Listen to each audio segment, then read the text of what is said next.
Thrive Guys, episode 21, Meditation.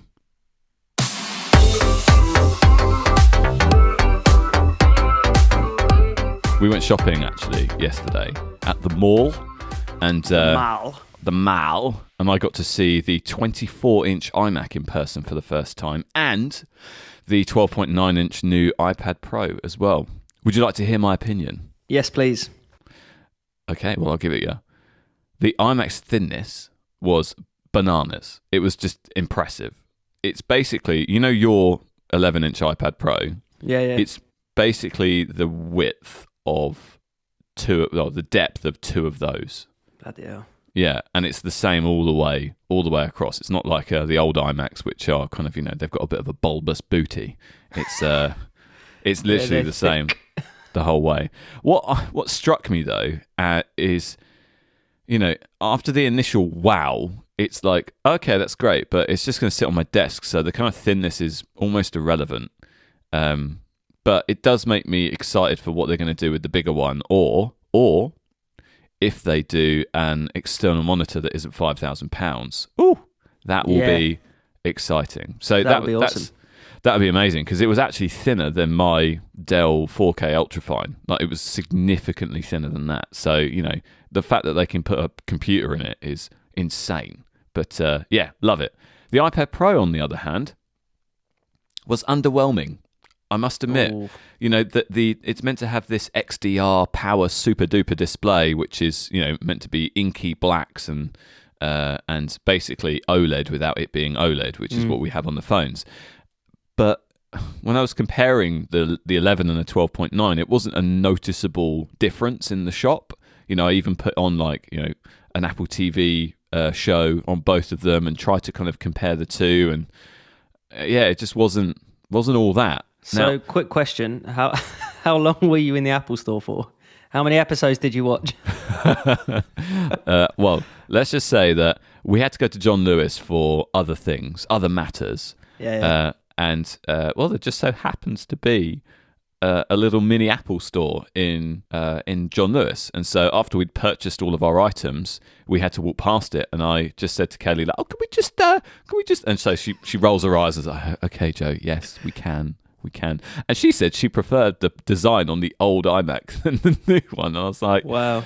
Oh, okay, right. Did she just let you run off? She said, Joe, wait. Make sure you've got your phone on so I can call you if you get lost. And you're just sprinting off. I have to wear reins when we're out shopping, just so I don't get lost. So, did you ever have to wear reins when you were a kid? Yeah, until I was about 15. Well, they never went away for me. So, but yeah. I'll wrap up with my thought on the iPad. Like, I still need a bigger one. I still need one with bigger storage, but I'm definitely in less of a rush. And we'll see what happens on this Tuesday, the 8th of June, because that's when WWDC is happening, and that's usually when they announce new iPad stuff. So awesome. It was nice to get out, nice to do some things that were shut down for the last 12 months. So yeah, I'm feeling pretty blessed at the moment. I love your kind of experience of what you done when we were allowed outside. If you just take a quick look at my show notes, I just want you to have I want you to explain. I want you to explain for the listeners what I've uploaded, because this is what I done. This is the most aesthetic looking goose I've ever seen. I know. I went walking around Willand Lake and took a picture of a goose up close, and it's powerful. Exactly. It's fantastic. So you're looking at iPads and I'm there just saying, wow, a goose. It's cool though. The picture, that photo was just taken on my iPhone. That must be like portrait mode, right? Yeah, but you imagine how close you've got to get to a goose with that tiny old head to get a portrait of it. Jesus. I'm going to enter that into some competitions. I'll put this in the show notes because it is so aesthetic. It is like, geese are hideous creatures, but this one looks actually, this is the Brad Pitt of geese, isn't it? This is the Brad Pitt of geese. One thing that I can't stop seeing is its beak. If you look at its beak and the little holes on its beak, and if you just imagine those as eyes of a dog, it looks like its beak is a really angry dog. So you can't unsee it now, can you? No. I've seen a meme about that before, and I love it. So Five Guys apparently is the place to come if you want to see some nice animal photos. Yeah, pictures of geese, pictures of angry dogs. Shall we do Win of the Week? Yes, please. Fantastic. Win of the Week is a segment at the top of each show where we get to share something that's happened this week that we'd like to celebrate, just to make sure we start our conversation on a positive note. Now, that is not the geese that Dan has just shared with us. We're going to get even more positive than that. So we really want to hear your wins of the week. So we post a reminder on our platforms every Friday. So if you'd like to share your win of the week with us, tag us on your post on Twitter or Instagram with @ThriveGuysPod or with #WinOfTheWeek, or just comment on our post on our platforms every Friday. So it'd be great to hear from you. So Dan, why don't you kick us off with your win of the week, your Watawa? My Watawa is that I completed a game. I completed Resident Evil that I think it's called The Village or Village. It's the new one, Resident Evil 8. Nice. And I completed it without literally shitting my pants because Resident Evil 7 ruined me. That's my win. I was absolutely petrified of playing it, and I just decided to rinse through it. You know, I like the stories. And I mean, that kind of gives you a framework for how my week's been going so far. Nice and productive, getting loads of work done and all of that good stuff. Fantastic. Yeah, I had to wait for Kerry to come home she wanted to experience the game as well. So, oh, nice. Yeah, I've been watching famous YouTube person PewDiePie play it. He's been doing live streams, and I've just been watching them when I have a spare 2 hours. So I'm not very far. I've basically got to the bit where he's killed the first boss. Spoilers, all right. Yeah. Well, I mean, you don't get to get to the first boss. It's like, oh no, you didn't kill it. You're dead. This is an endless cycle where the game never finishes because you absolutely cannot kill the first boss. I mean, it's not really spoilers, is it? But well, I mean, I don't care if I spoil it for people. What they're going to do? It's the big whoop. Want to fight about it? Yeah, big whoop. Want to fight about it? It's the lady that everyone's going crazy about on Reddit and stuff like that. That's the first boss. You kill her, and then that's it. It's done.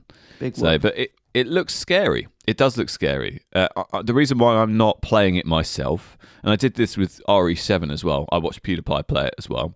The reason why I don't play these games myself is because I can't play them on my own. I just can't. I can't do it, Dan. It is terrifying. I remember I played a game called Dead Space. I don't know whether you know this. It's on the PS3, I think. And it's basically a similar kind of horror game, lots of jump scares and stuff. And it's basically you're on this ship, you've got no real decent weapons, and there's these weird animorph things that jump out of nowhere and basically rip you from limb. And I played about the first 2 minutes, got walked through a door, got jumped on by this thing. It ripped me apart. I hit the fucking off button on my PS3 and I was like, nope, that's it. I'm done. Nope. Never played it again. Put it away in a cupboard and never played it again. That was it. I was done. So it's not for me. But I'm glad that you finished the game. It's nice to complete something. It's nice to feel like you've achieved something, even though it's completely meaningless. Exactly. So speaking of meaningless, if you could share your win of the week with us, please. Fair enough. I deserve that. So much later than I had originally planned, I have started shooting my Notion deep dive video. Oof. And so, I've started with the talking heads kind of introduction element. So I've written out my script. I've outlined all of the shots that I need to do. I mean, I don't really know what I'm doing, but I'm kind of just going, maybe I'll make a list of my shots and maybe I'll then start shooting the shots. And then I'm going to stitch them together in, Final Cut or whatever it might be. Now, one thing that I hadn't appreciated, but now very much appreciate, is how difficult recording YouTube videos and doing them in a way that's kind of high energy. First thing I need to do before that is tweak the lighting setup in my office, because I've got this one ring light and I wear glasses, and so ring light plus glasses equals bad shot. It just doesn't. I've tried to move it in lots of different places and it's just not quite working. So I've thrown some more money at the problem and I've got like another key light. So basically what I'm going to do is rather than having the ring light in the middle, I'm going to have one of the lights off to the left hand side of my desk and the other off to the right hand side, so it's kind of lighting me from both sides, so it doesn't then get the reflection in my glasses. Like you're a public monument being lit up exactly. at night. Yeah, I understand the concept. The whole 3 light, I've been doing a lot of Googling and YouTubing and things like that just to figure out how I'm going to do this in a way that doesn't look absolutely rubbish. And the whole 3 light thing is kind of apparently a pretty standard way of doing it. So yeah, I'll probably have to reshoot everything that I've done, but it's all about the learning process, and I quite like tinkering around with all of the tech that kind of comes with it. So I'm pretty excited about it. And Yeah. The other thing that I struggle with is, people listen to me, they hear my voice. I'm aware that I have a voice which is, quite nicely aligned for audio, because it's quite deep and it's a little chocolatey and all of that. Now, when I try and do the video side of things, obviously it doesn't sound like animated. I'm not being like, oh, hi guys, it's Joe, it's your boy here from Joe from Five Guys, please like and subscribe, hit that bell notification. And I'm just not that person, and that's not my personality. And so I need to work out a balance between doing it the way I'm doing it at the moment, which literally looks like I'm about to fall asleep, and that kind of extra energy that just isn't my kind of, if I did that, it would make me cringe, and I wouldn't like it. You know what? I had the same issue when I was doing little tutorial videos, or the Thrive Bites as we called them. But I had, multiple issues. One was the lighting as well, because I'm just doing this in my living room at my office desk. I don't want a ring light yet, and that's the whole point of moving house, is having like a bigger space to do this sort of stuff, and a dedicated space where you can record videos, especially in the future. If there's like, the podcast is still going on in maybe a year's time, we can sit in an actual space and talk with each other and record it. It's just for, additional content. But I had the same thing, like getting a decent light without making yourself look overly illuminated, and then having to try and talk especially when you're trying to explain something to someone. You almost flick into like serious mode, like trying to make sure people understand it, as opposed to being entertaining and, like charismatic. You literally are like, yes, this is, so click here. And then you click there. So I've got it to a point where like I have all of my apps set up on my monitors. So I normally just record the screen and have like my iPhone plugged in so I can show people the apps on different mediums. But the talking head part is just, it's pointless for me, because you just see me clicking around and the light illuminating my face from when I'm clicking around. It's like, come on. Yeah. Nobody wants to see me.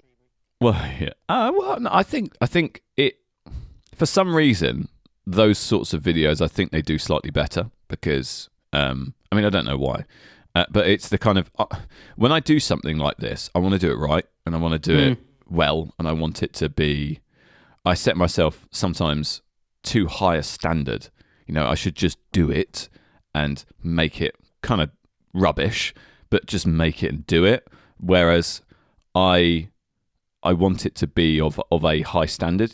That's the whole reason why, before we did any releasing of this, of Thrive Guys, of any of the episodes, we invested in the gear, and we tested, we honed the process so that even episode 1 sounded like half decent, and things have kind of gotten better over time as I've kind of better understood what I want the show to sound like, less compressed and all that kind of stuff. And so, it's, I guess my win here, just to kind of, wrap up, because we could have a whole conversation about this, and it would, and we would get completely sidelined for what we're here to talk about today. Exactly. My win is I made a start on something that makes me feel uncomfortable. Looking at the camera and speaking and kind of reading a script, and I do it at work. I do presentations at work, but this is different because it's not work. The stakes almost feel higher in a weird way. It's I so agree. strange. Yeah, when I'm working with artists, and like in the before times, I would have artists with me and we'd be working on music together, right? And it's the kind of similar thing in that we would be working on something, I'd be explaining the process to them and be like, right, I'm just, I'm adding like a delay on this vocal just because it gives it more depth, but you can barely hear it, but it adds like this texture, and I'm going through it and saying, this is how I've done it and this is why I think it sounds cool. And I'm really confident about that. But then when it came to recording it and I was like trying to do a couple of audio tutorials, you almost got to get a bit sheepish. You're like, so I'm just going to add a bit of delay in the background, and it sometimes it builds up, and then you just start a bit. Even if you're reading from a script, it's like it is really hard to get that balance, to be honest. So I can fully resonate with that. Yeah, I guess it just comes with practice, and so and then it's time. Well, it's the same as the podcast, though. Even just talking to each other and having it recorded was a bit of a learning curve, because when we first started off, we didn't have notes, and we were just trying to well, I think you had notes and then I didn't, and it was like trying to, work our way around that and find a good balance in terms of how many notes we needed and how we wanted to present that to each other. It's all a learning experience, which is awesome. Yeah, I'm enjoying the journey, and that's why it's a win for me. Yeah, I'm enjoying the voyage of getting to a point where I'm comfortable with releasing something on SS YouTube. Joe Page is ready to ship out.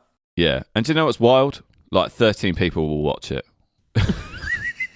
No, I might watch it as well, so that's 14. Okay, 14, yeah. So by and large, it means absolutely nothing. But, I feel like that whole, and this will be the last thing we say on this before we move on, the whole sort of principle of when I was in a band, and we would have this principle that if we play a show to 10 people or play a show to 10,000 people, we play the same show.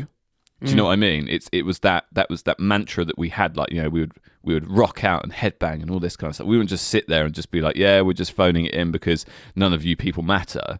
It would be the same regardless of 10 or 10,000 people, and that has always kind of stuck with me. Even if like no one watches it, I still want it to be of high quality because it's me putting myself out into the world and saying, look, this is what I'm about. This is what I want to share with people. And if that's just like me phoning it in and not really trying, then, well, I'm kind of doing myself a disservice by that, I suppose. Agreed. So, entirely, yeah. So shall we get into the meat and potatoes of today? We're 17 minutes into the recording, and I guess people are going to want to listen to how we got on in number 3 of our 4-part Hacksperiment series. So to provide some context to people who have no idea what we're talking about, I don't know, a number of weeks ago, we set ourselves a number of challenges to try out the most popular productivity sort of hacks and productivity experiments, I suppose, so that you, our listeners, didn't have to. So we have gone through a number of different trials and tribulations. The first one was cold showers.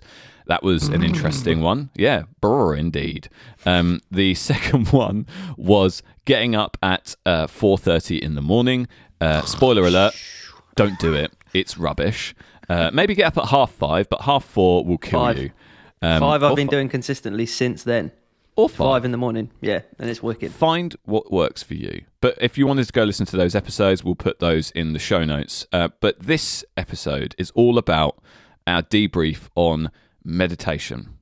So I think a nice way to sort of do this, Dan, is if we start off with, what were we thinking we were going to achieve, and how we practiced it. So what was the intended outcome? How did we actually do it? And then let's get into, okay, Dan, how did you find it in terms of the good? And then I'll kind of share my thoughts, and then let's talk about our biggest challenges with doing it and what we found difficult about it. And then we can wrap up with, maybe some final thoughts about, I've got some final thoughts about what I learned about myself as part of the last 2 weeks, and maybe you've got some stuff too. Yeah, for sure. Does that sound like a good structure for today? Yep, entirely. Fantastic. Right. So, based on the research that we did, we thought that if we were to meditate every day for 2 weeks and longer, it would increase our discipline, increase our focus, and reduce our stress levels. The way that we practiced this, so the way that we sort of undertook this this experiment is, I think we both used the Headspace app. So we had guided meditation to start us off with. And I don't know about you, Dan, but without some sort of guidance, this would have been a complete failure for me. So that was a, spoiler alert, that was something that was really useful for me personally. The soothing voice of Andy on its own. I swapped to Eve. Oh, okay. Well, yeah, mixed it up. I use both. Yeah, fair enough. Well, I mean, I tried some of the other ones out, but I went back to Andy. His voice on its own is enough to chill anyone out. It's like drinking a nice cup of tea. It's lovely. And I think we broadly did 10 minutes a day, experimenting with some different times of the day to see what worked better. And we kept a diary of each day and how we felt right after and kind of during the day. So Dan, why don't we start with the good? So why don't you just talk us through sort of what positives you took away from the last 2 weeks? When you said about the guided meditation, I thought I was really going to enjoy this. And okay. I actually weirdly got more value from not having guided meditation, just putting some meditation music on that's just background noise, as opposed to someone saying, breathe in, breathe out, let your worries wash away, then focus on your breathing, and then listen to the ambient noise around you, then stop listening to that and focus on your breathing. Like, I get that there's a technique to it, and maybe I haven't experienced the full benefits of it. I enjoyed it, and I definitely got into like a nice state by doing it, but I'll compare the balance between like doing guided meditation versus doing just sitting in silence and actually focusing on your breathing and putting some music on and just stepping away. But anyway, right. In terms of the positives I took away, I genuinely enjoyed the time in like a meditative state. There was a lot of self-reflection that I'd done, and you do almost feel your worries wash away. And I guess I took that time to look inwards and just let my mind wander, which I felt was important for anything creative or anything work-wise. Especially for creativity, because if you just let your mind wander and you're not sitting there thinking about stuff specifically, or like going, right, I need to think about this process at work or this song that I need to finish, and you just kind of sit there and go, right. I feel like meditation can almost allow you to kind of let go of your ego and realize your own insignificance in the bigger picture. Wow. I think, yesterday we spoke about like, Professor Brian Cox, weirdly, and how he shows like where we are in the cosmic calendar, and how long humans have existed, and like the pale blue dot kind of thing, and they show how insignificant everyone is in the grand scheme of the universe. And it allows you to kind of understand that and be like, my problems exist and I acknowledge that, but they're also not that significant in the grand scheme of things. So the positive I took is that there was a lot of time for self-reflection, because I'd never stopped and just done nothing. I'm always doing something. If you ask any of my friends, I'm always up doing something, or if they call me or text me, I'll answer. I'll be like, yeah, I'm available to talk, but I'm also about to do something, or I'm on my way somewhere. Yeah. I did feel like I was more focused. Like, categorically, I felt like I could focus more on certain things after like coming out of a meditative state. I'm saying it like I froze myself cryogenically and then, unlocked the door and came back into it. It does sound like you had some sort of like weird out of body experience that that I just didn't have. So I feel a little bit jealous that you've achieved nirvana, and I'm just here like, don't think. It's so difficult. I felt like I needed, like I mentioned this in the earlier episode when we kind of talked about predictions, and I do feel like I've actively needed to slow down, and this really was the icing on the cake for me. It takes what I found is it takes a lot of time for me to get comfortable with just doing nothing. And I do definitely want to take that forwards with me. We talked about our disconnect. We talked about it in our disconnecting episode about how important breaks are, but then you're always just thinking the inactive time could and should be used more wisely. I just feel like it was really good for quietening my brain down, and it was almost enlightening to give your brain like a moment to just wander and bring that focus back. Wow. I found myself like drifting off in this state, and when I was kind of just doing nothing, my mind would wander to like fields and like oceans and just stuff like this. I'd just be thinking about stuff that just doesn't really have any significance to me. It was really nice. Wow. So I've also put here that, guided meditation is great, but I feel like the core value is just the actual time that you dedicate to meditating. So the time that you spend just stepping away from your desk, or at night or in the morning, just spending that time to relax and just block out that time to do nothing at all. So it's a really good starting point, and I used it to get into the swing of things, but I just wanted to lean into kind of the silence aspects of it. Right. And I do feel like you can find a lot of confidence in reflection when you're just kind of sat on your own. It's like a very solitary thing. It's not like me and Kerry did try to meditate together. Like I put some on and said, just listen to this and see how you find it. And it was just like, it's not as cool as you'd imagine. From our experience, we were just kind of sitting there in silence, just listening to someone talk. It's not as like, so, it's hard to have that inner reflection when you just sat thinking, well, my girlfriend's right next to me and we're listening to the same thing. You then tend to find that you're wondering what they're thinking as opposed to focusing on yourself. Feel a little bit bashful, a little bit like, exactly. she probably thinks this is stupid, or whatever, or she may be floating in the air and you've got your eyes closed. And you don't know that. Exactly. That's what I mean about finding your confidence in your own reflection, because you're getting the value from it for yourself and you're using that time for your own benefit, and you're whatever value you get out of it is good to you. And I just found that time to slow down was amazing, in terms of like just waiting for myself to calm down, because I'm not saying like I'm high strung, but I would sit there and I'd be like, I can't get comfortable. I can't. Yeah, I heard that. I'm putting my hands on my lap and I'm folding my arms. I'm like, how am I supposed to do this? Try the traditional pose of like, palms facing up. And I'm just like, I can't get comfortable. I tried lying down. I got the yoga mat out. I tried on the hardwood floor. I tried sitting on the sofa. And then when you eventually just slow down and you focus on your breathing, you're like, actually, it's not too bad. It's quite relaxing. Yeah. It's fascinating that you started thinking about these exotic, peaceful places, and actually you moved away from the guided piece to just sitting with like music and doing it that way. It's very interesting. Actually, it feels like that you got to a stage beyond where I got to, and that's very interesting. I thought that you would, if I'm being honest, that you would really struggle with unwinding, because it's not like you're highly strong. I know I made that little noise, but like a balloon letting out some air. Yeah, but you are always just like, you are in your switch to execution basically all the time. Agreed. And taking the time to step back and put your manager hat on, even if it's just managing your own kind of headspace, if you'll pardon the pun. I think I always thought that may be an area that you sort of hit up against some challenges with, but it sounds like, and maybe we'll get to what you've struggled with like later on, but it sounds like actually you've entered this enlightened state, thinking about fields and oceans and all that kind of stuff, and I'm just sitting here thinking, oh yeah, no, I need to take the bins out. like Yeah, I was pleasantly surprised by the kind of outcome of it in the times that I did meditate. And I used that Shakti mat as well that I think I recommended to you before. And I recommended it to a couple of friends. I thought it was a bit of a fad kind of thing. It's like this, it's just a spiky blanket. Spiky blanket, yeah. Literally, for the listeners, it's literally like a mat that you can lie on. It's got kind of pins on it. They're not super sharp, so you don't stab your back, but it's supposed to be like... it's like acupuncture.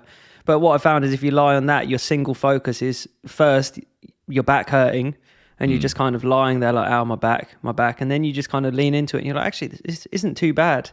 And then whilst you're there, you're like, well, I'm here now. I'm just going to lie here and I'm just going to focus.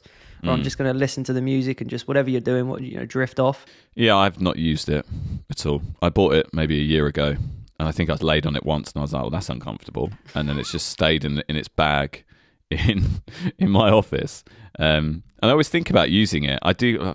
Maybe I could like just chill out and like lay on the Shakti mat, and then I'm like, no, I've got work to do. Yeah, and that's where I've struggled a little bit, I suppose, with actually just unplugging. But so let's go with your positives first, I guess. So yeah, do you know, it's weird. In the actual moment that I was doing it, because I didn't move off of guided meditation. I stuck with old Andy, good old Andy, and his sweet tea voice. In the actual moment, I felt this really strange feeling, almost like the inside of my face felt tingly, like in my brain, like so not on my face. And it sounds I know how this sounds, right? But it wasn't on the top of my face, but it was like inside my head, like in the middle of my head, when I was counting my breaths and feeling like this kind of weird fuzzy feeling. It was a really bizarre sensation, and it would only happen when I was counting my breaths. It was bizarre, but it was pleasant. It wasn't an unpleasant sensation. It wasn't like pins and needles. No. It wasn't like it wasn't like pins and needles. No, I hadn't my foot hadn't gone to sleep, or my head hadn't gone to sleep. Right. But actually, one thing that was quite difficult, especially when I was doing it after work, was finding the balance between focus and like drifting off to sleep. So there'd be some times where like my head would get all like heavy and stuff, and I'm like, oh, maybe I need to like wake up a little bit. The other parts of the guided meditation required quite a lot of focus from me. So scanning down the body, which is the thing that you do like in the middle, that was really difficult.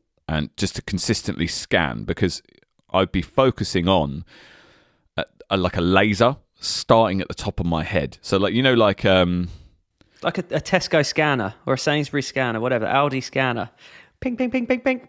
You know, in Resident Evil, the first film, where they have the things like, you know, it was like a waffle exactly kind of. What you mean. It's the thing that cuts the man into loads of little pieces, right? Which is, but it's that kind of thing that I'm imagining in my head, like just like That's scanning a blast down. from the past. I know, right? I don't have any references that are any more in the future than like 2002. So there we go. Time has stopped for me, but that's what I imagine in my head, and it's like scanning down, and I'm thinking to myself like, oh, am I going too fast? Am I going too slow? Like, what am I trying to find here? Like, you know, okay, you know, oh, I've got a bit of a headache. You're meant to be finding like areas of comfort and discomfort, and it's like I'm finding them, and it's like, well, what do I do about it? Well, the point is that you don't do anything about it, and I'd be kind of completely overthinking, trying not to think. I had exactly the same thing with the guided meditation. Yeah. I started thinking as well, like, you know, you start and you go head. Am I looking at my eyes, my nose, or am I just going head? And then you start thinking head, shoulders, knees and toes, and then you start getting off on one a bit. And you're like, you're scanning down your body, and you're like, well, I understand the benefits of it, but I ran into that same issue. When somebody's telling you to scan your body and you haven't done it before, you're almost like, well, how do I do this? Why am I doing it? What am I looking for? Why, you know, and I guess that's not the point. You're not looking to be like, oh, you know, I've got a sore earlobe, let me sort that out. And you stop meditation and, you know, go and check your earlobe or whatever. It's not that. But yeah, it was a bit of a weird one. It is strange. It is bizarre. But, you know, I stuck with it, and it would get to the point in the session where we would get to, okay, like, you know, notice your breathing, like the rising and falling and counting to 10. And the counting to 10 bit was where I felt like I got in under the first layer of whatever I'm trying to do. And so I could focus on counting to 10 and the feeling of my breath. And if my mind wandered, it would be quite easy to kind of go back to the breath and then get into that kind of state of just, you know, not thinking. And I would then get into this like inside head fuzzy feeling as I was doing that, and that would be the bit that was quite nice. And then it would be like, right, you know, stop focusing on anything and let your mind do what it wants. And actually at that point, my mind wanted to continue counting to 10 and continue focusing on my breathing. And I guess I think that's what's supposed to happen. Or am I meant to think about all of the things that I need to do? Like, I think that was the bit that I guess I need to do. I'm just wholly undereducated when it comes to like what I'm trying to achieve here. So I think that's my problem rather than meditation's problem. But right after I opened my eyes, even if I'd had like quite a difficult session where and the difficult sessions were typically at lunch or after work, and it would be quite difficult not to chase different thoughts down and go into various rabbit holes with certain thoughts. Even after I'd had a bad session like that, I'd still feel quite a similar sense of calm. Yeah. So agreed. I would sit in my chair, I would just like open my eyes, and I would just sit there, because he tells you to sit there and just think about how you're feeling. And I'd always just feel like, yeah, I feel pretty good. I feel, you know, I'm not under pressure. I'm not stressed. I mean, I wasn't really stressed before it. So I think it's probably the exercise of closing your eyes for 10 minutes or so must just calm you down a bit. Even if you just totally balls up the exercise of meditation, just because you shut your eyes for 10 minutes, it must just make you by proxy feel a little bit more, you know, relaxed. And so my final kind of positive was there was one exercise that I did where Andy, good old Andy, asked me to imagine. He asked me personally, he was like, Joe Page, imagine the light from the sun filling you up with positive energy. He didn't say what energy it was. It was I envisaged it as positivity. Yeah. And it's meant to fill you up from, you know, all of your toes and feet and ankles and knees and, you know, all the bits in between, all the way to your fingers and to the top of your head. And that was awesome. And that made me feel warm. That was the bit where I could really like visualize it. And actually, I particularly like this because it reminded me of the Spirit Bomb from Dragon Ball Z. I was just thinking that. And Superman. He's powered by the sun. Solar powered. Yeah. What entered my mind at the time was, you know, I would be Goku and I would People be lend me your power. please share your energy with me, and I would be building this spirit bomb, but inside me rather than in So I think he does that when he fights Majin Buu. I think he like absorbs the energy in some way. I think because he was Super Saiyan or something like that. I can't remember exactly when it was, but it does happen. And I was able to latch onto that kind of visualization really effectively and stay focused on being filled up by sun energy rather than thinking about, taking the bins out or, I've got to write that email or, I need to wash the windows. That came up. It's like, I haven't washed the windows in a couple of years. I should probably wash the windows. It's like, why am I thinking about washing the windows? It's like my brain was at every opportunity trying to go, oh, yeah, you should think about some stuff, Joe. You shouldn't. But I guess it's not about trying not to think. It's about just letting the thoughts pass you by. And that, in truth, I was pretty good at. I very rarely, ran down a rabbit hole and overthought, a particular topic. I think I was overthinking, not thinking, and that was probably where I was getting a little bit waylaid. But I think the main bits of it were the visualization piece, where I was feeling that fuzzy feeling. I was being filled up by the warm sun energy and all of that kind of stuff. That was amazing. But I did struggle with some of it. And before I talk about what I struggled with, I'd be keen to understand where you struggled, because it sounds like you are now, the living embodiment of Buddha, and you have absolutely lent into and now have become this. I mean, you've got the haircut for it, to be fair. Say, it sounds like a dig about my appearance, looking almost Buddha-esque. Yeah. Yeah. Well, lockdown's not been kind to you, Dan. Let's just say that. I'm joking. No, it's fine. That's quite mean. I'm only playing with you. So yeah, what was your biggest struggle when achieving enlightenment? Well, contrary to the tips that I've been providing and the fact that I've said it's amazing and that I've gone to all these wonderful places and I've had a good time and I loved meditating and it was really nice to have a break. The thing I struggled most with was finding a good time and a location to do this. So although I was averaging around 10 minutes of meditation, it felt almost like a chore getting to that time to be like, right, I need to step away from work and I need to sit down and meditate. It was almost like a forced thing. It's like, I wasn't originally doing it for my own benefit. I was just doing it because this is this experiment we're doing. I've got to sit down. I've got to sit down. Not I want to sit down and take a break from work, because the whole attitude is, right, I could just be doing work. It's so hard to slow down. And then when I found that I was just like focusing on work in the day and then finishing work and then trying to meditate after work, I had the same sort of situation that you did, where you just end up feeling really tired and you use it just as an opportunity to nod off, really. Have a nap, yeah. I'd be sitting in the chair behind me and I'd be, okay, focus on the breathing. 1, 2, 3, 4. And like my head would start wobbling. It'd be wobbling around. I'd be like, really sleepy. I think, no, Joe, you need to be focusing on stuff. Like, you need to be focusing on your breath, not nodding off it. It's such a comfortable chair, though.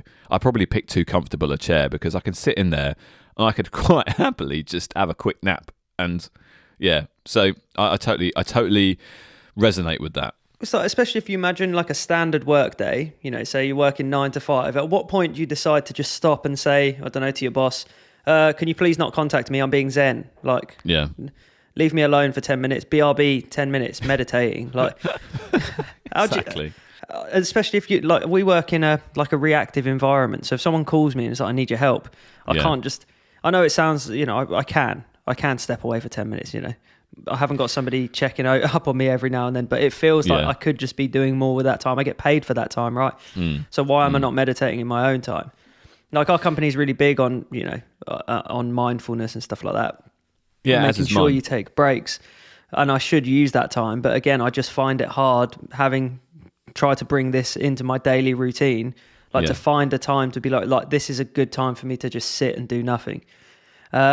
So that's the biggest struggle, literally the biggest struggle. As I said, it's so good when you actually sit down and do it, but finding the time to do it, whether it's morning, lunch, evening, like I really struggled with evening. I'd try and just sort of meditate before bed, and it just lent me into like a really comfortable night's sleep.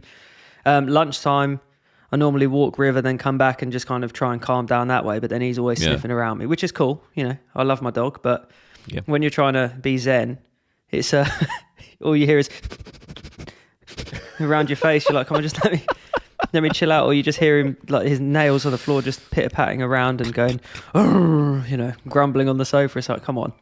There's a lot of sound effects to this episode, isn't there? I know. I'm here for it. I'm gonna practice those. So yeah, that was the only struggle, is actually finding time to do it. If you can spend time every morning doing it before you start your day, it's fantastic. But Yeah. I that's what I want to do moving forwards. But yeah, that's where I'm at. Yeah, I basically echo your issues. I mean, my main issue was I kept bouncing off of it. I have a confession. I missed 5 out of the 14 days we were supposed to do it. I'm ashamed. That's not a pass. That's probably a fail. I mean, so I meditated for 9 days out of 14. But there is a reason for that, and I think it's a positive reason. So let me sell my failure to you for a minute. So I missed it typically because of a couple of reasons. The first primary reason was we did this over a bank holiday weekend. And so on the bank holiday, I was so chill anyway. And I was just, I was being social, we hung out, and I was doing tacos, and I was cooking, and cooking is a form of, meditation for me. Trying to flog off 100 taco shells.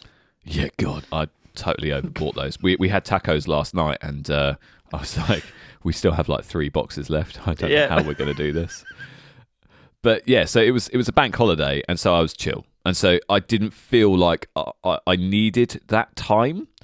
And so that was the primary reason why I missed like 3 days. And then the other days were where I had something going on in the morning, whether it be we went climbing, or I had some other errands that I needed to run before work. And so I missed my morning meditation. And if I missed my morning session before I sat down and then, got to work, it would feel more and more difficult to give myself permission to take 10 minutes throughout the rest of the day.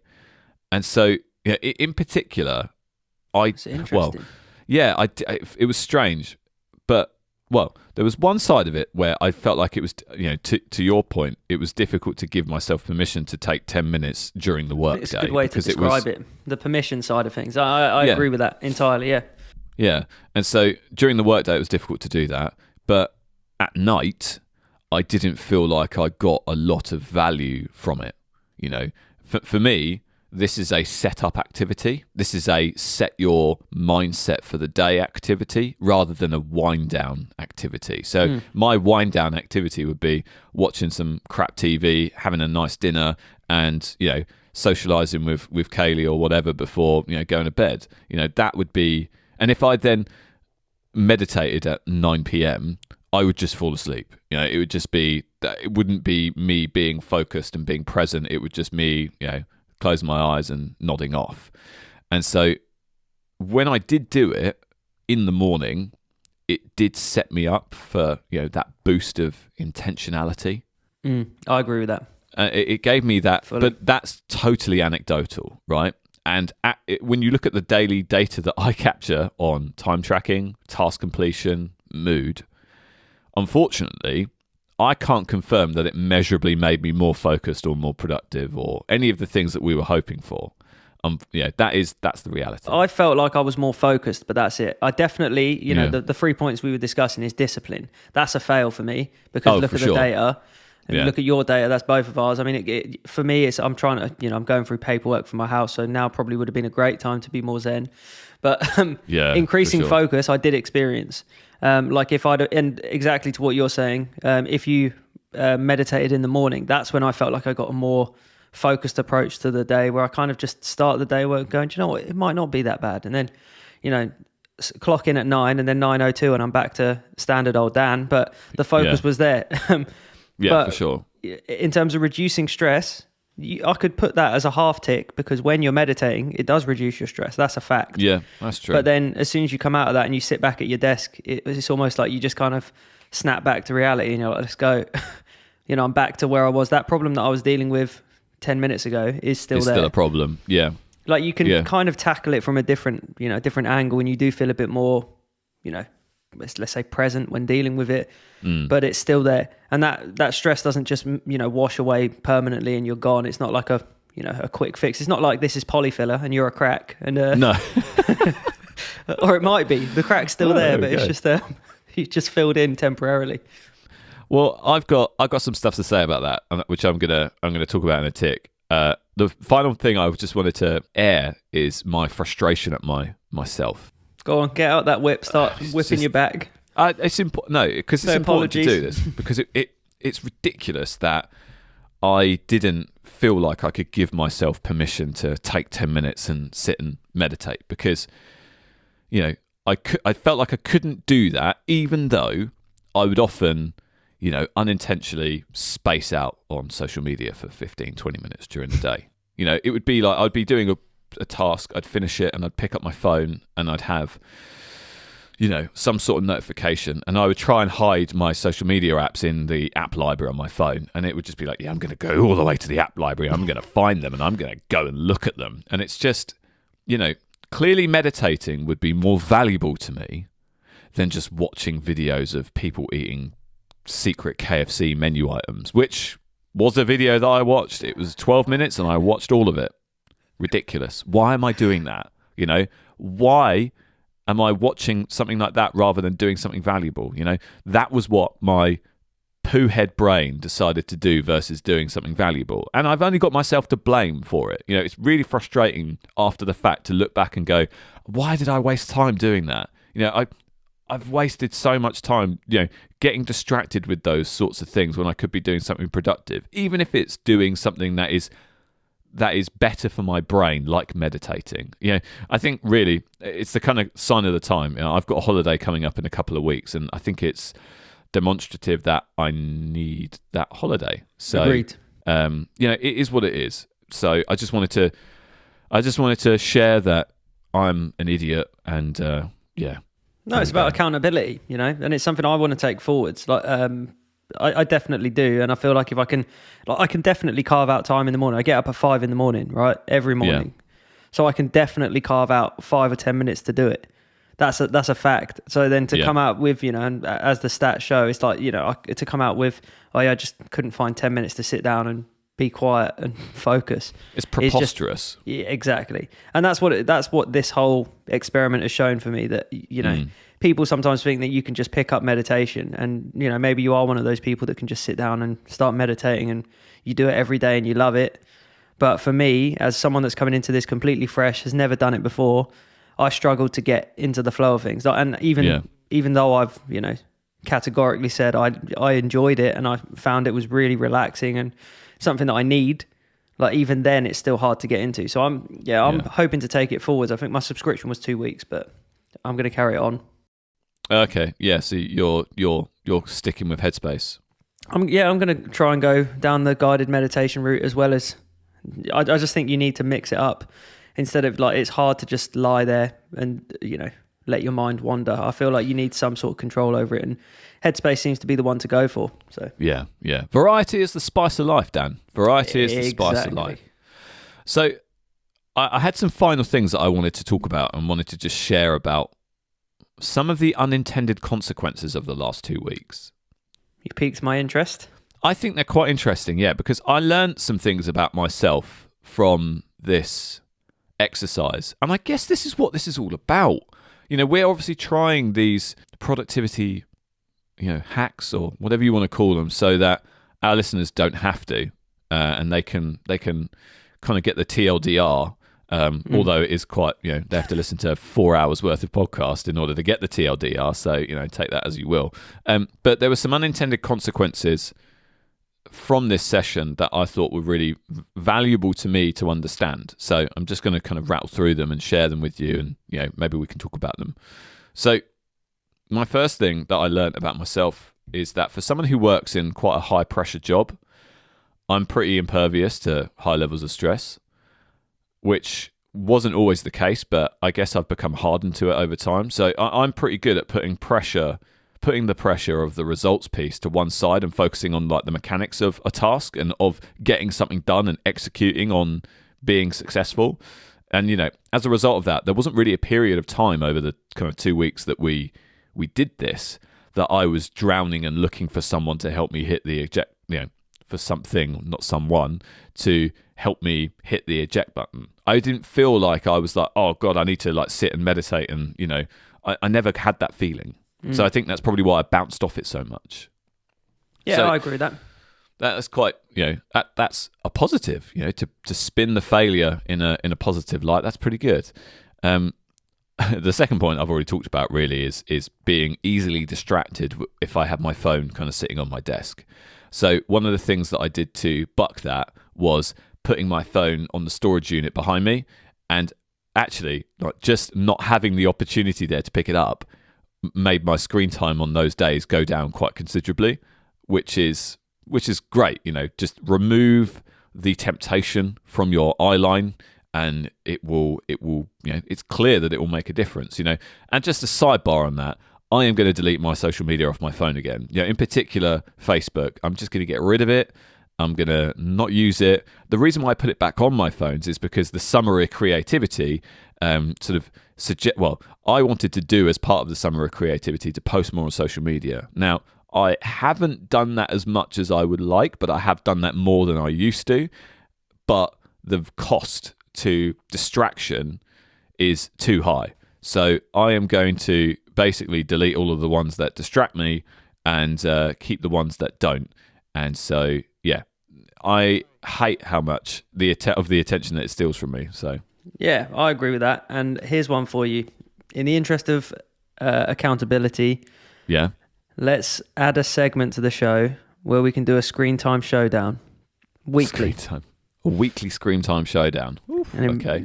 We don't have to keep it up permanently, but you know, you don't want to use your phone as much. I don't want to use my phone as much. We've done a whole episode on screen time, and we know that we are both dreadful. Okay. You know, one of us more than the other. Yeah. I think we give it a go. It's not about, you know, naming and shaming each other and saying you've spent this amount of time. But I think it'd be interesting to see, you know, I really kind of resonate with that point about moving your phone away. I have my phone on my desk in front of me. Literally right now is there. And I'm just going to move it away. I'm going to see how it impacts my screen time. I'm not saying that we have to share stats. I just, you know, at the start of every episode, let's just have a quick check. How long have you spent on your phone? Yeah, I'm up for that. What's your average screen time? Screen time showdown. Yeah, I'm keen for it. Yeah, I don't even know where my phone is. I don't have my phone in here when I record because I want to give you my undivided attention. So it's interesting to hear. Now I feel guilty. That, yeah, I mean, I'm leaning into that. Shady. My bad guy. Yeah. So I've got one more thing that I learned. One more thing I learned about myself. This is my favourite bit, really. My favourite thing that I kind of realised in my 2 weeks of meditation. Well, you know, I kind of was saying that I struggled to get into this, and I struggled with, you know, getting value from this. But actually, this is probably the biggest piece of value that I've got from any of these sessions, any of these experiments, I suppose. So my final point is really that things don't get to me as much as they used to. And that has been always something that's held me back. You know, I take things really personally. And, you know, I'll give you an example. I can't talk about the specifics, but there were some things that happened this week that, you know, I would in previous years obsessively ruminate on and lose sleep over. And, you know, any conversation that I'd have with Kaylee would be about these things, and it would take up so much of my headspace, and it would be bad. It would be unpleasant. Now, maybe it's because I've been trying to get up at 5:30 every morning, so I'm totally exhausted when it gets to 9 p.m. But I just don't have that problem of sleepless nights worrying about things anymore. I haven't had that in a very long time. And for someone who has, you know, a high pressure job like I do, I am so grateful that I've overcome that kind of particular challenge. You know, what I'm basically saying is that I came into this meditation thing probably looking for the wrong things and found something else that arguably is more valuable. You know, I was looking for increased output in my day or decreased levels of stress and stuff like that. But the truth is, I'm actually executing at a super high level already, and I'm not very stressed out most of the time. So any measured movement in these areas is always going to be small, right? And so what fascinates me about meditation, and this is the reason why I'm going to continue trying to make it part of my identity, is almost looking at it scientifically and using the 10 minutes to be a silent passenger or a silent observer in my own head. Seeing what pops into my brain when given the chance to unplug from my own consciousness almost. And just noticing it and letting it drift on. Do I get anything with what I see in those 10 minutes? I don't know. I'm not sure if I'm supposed to, but I haven't got any kind of eureka moments yet. I'm not sure if I'm supposed to, but I'm going to see how it goes. Maybe it's helping me process certain problems and situations. Again, I don't know, but maybe it's just the fuzzy inside my head feeling I get that's quite nice, and I want to continue getting that fuzzy inside my head feeling. I don't know what the value is going to be, and I don't know what it's going to bring to me yet, but my intention is to continue with it and see what happens. So that has been the paradigm shifting thing for me that's meant that the last 2 weeks have been worthwhile, even though I've done it maybe 70% of the time. But you still done it, so I still done it. I still did it. So that's worth being proud of. Proud might be a strong word, but I'm pleased. I'm pleased that I didn't completely fail. So I don't know if you've got any final thoughts before we talk a little bit about what the next hack experiment is on the list. Yeah, my first tip is chase the old fuzzy in the head. Go looking for that. That's your meditation tick done. Yep. Fuzzy head completed it. Fuzzy head completed. But no, my actual, I'll call them Thrive Bites, but the tips I've kind of got for people are try and set up a dedicated space, a dedicated quiet space. Like I try to meditate in the garden. Like I put a chair just in the middle of my garden. And because it wasn't quiet, I know the whole point is that you kind of lean into some of these noises that come around and stuff like that. But if you're sat in your garden and somebody just puts on like their lawnmower or someone slams their door, it's hard not to be like, kung fu fighting. You've raised your fists trying to defend yourself. Like, what's going on? The next tip would be to try Headspace. They do a 2-week trial, and I think it's 50 quid a year. So it's perfectly reasonable if it's something you really want to get into. And there's a reason they're like the top contender for mindfulness and stuff like that. And just try and take time for yourself. Like whether it's meditation or not, try and take that time away. We spoke a lot about disconnecting, and I feel like this kind of goes hand in hand with that. Yeah. Whether you meditate or not, the thing I learned from this is to try and take time for myself. Not make time, like not book out time, but when you're feeling under pressure, sometimes just take a step away and sit there for 10 minutes. You don't even have to set a timer, but just be like, look, these problems still exist, but just that short break kind of allows you to reset and go, right, it's not as bad as once you're living in that moment, it's terrible. Whatever that situation is, a client could be shouting at you and it's horrible, you don't want to deal with that. But then you take a step away and then just say, well, all right, they're angry, but maybe they'll calm down in a minute. I'll go back, or, whatever the situation is. Yeah. Like say you're stuck with being creative, you're making a song and you're stuck on a chorus, whatever. Just stop and come back to it. It doesn't have to be meditation as such. I'm not saying meditate before you write any song or meditate before you want to do your next painting, whatever it is. I'm not saying when you're recording your episodes, your Thrive Bites, stop and meditate before you do it to make sure you've got a clear head. But the big tip is to just have a dedicated quiet space for me. That's the biggest thing that I could lean into. Like, as I said, I had the dog in the way at times. I had environmental factors, and it's just, if I was doing it again and carrying on, which I would like to, I'm maybe going to use my studio and just put like my yoga mat in there, because it's like a room that nobody really tends to go into other than me. Yeah. I can just shut the door and focus. Yeah, sounds like a plan. I mean, I meditated in here in the office, and I'm really the only one who comes in here. So I think having a place where you won't be distracted is important.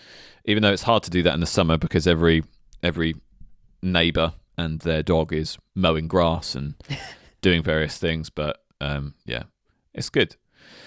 Cool. Okay, so the next and final hack experiment on the list is